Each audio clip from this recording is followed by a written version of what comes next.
If Leica drops a Q3 monochrome this October, I'm ready for the pre-order. Looks like the date is October 16th, a couple of days after my birthday, so if someone wants to gift me this beauty, I'm not going to say no. Well, so much for wishful thinking. Before we proceed, a humble request as usual to subscribe. It helps non-sponsored channels. Thank you. In my review of the Q3 28mm, I mentioned that if I were forced to live with only one camera all my life, it would be the Q3 28, a versatile camera for street, documentary, events, weddings, and even portraits, given the leaf shutter and flash sync up to 2000th of a second. I fell in love with the Q3's tilting screen, the snappy PDAF, human tracking, and that near zero shutter lag. But my big question, with the monochrome, do we get the classic 28mm or does Leica go bold with the 43mm APO? Recent rumors point to an announcement around mid-October. Consensus says 28mm first with whispers of a 43mm monochrome later. And that would make sense to wring the Q3 cloth dry and maximize revenue without actually changing pretty much anything in the current Q system for Leica.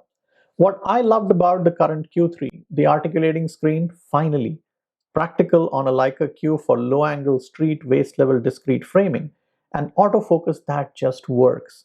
Face detect plus human tracking plus eye detect has made the Q series autofocus usable for people on the move, not just static scenes. And of course, hunting has virtually disappeared. The virtual absence of shutter lag and leaf shutter strobe sync up to 2000th of a second, and touch focus and trigger, great for discrete capture of subjects. The Q3 monochrome obviously should inherit all of this. If Leica launched the monochrome with the 28mm, a classic Q field of view for environmental portraits and street, a zone focus haven, my question, would they modernize the decade-old 28 and make it APO? That would surely increase the price, I guess. Not too bad for Leica, of course. Bad for us. Again, not saying that the decade-old 28mm is a dud. On the contrary, it is still stellar on the 61MP sensor. The follow-up 43mm APO on a monochrome sensor would make micro contrast sing.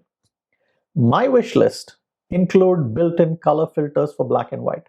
Rather than spend on filters to control contrast, it would be good if Leica included red, orange, yellow, green, and blue filters inside. It is not something unheard of and technology is readily available. Internal neutral density filters maybe, so that I can shoot at f1.7 or f2 in bright sunlight.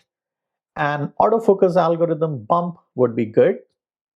A storage safety net of at least 64 to 128 GB internal memory. It is prevalent in other Leicas, but of course size considerations might arise.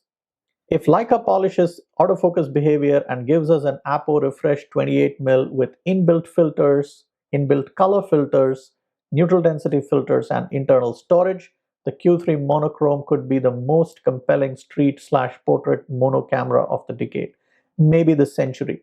What would you pick? 28mm purist or wait for the 43mm APO version? Comment your pick below and what features would be on your wish list.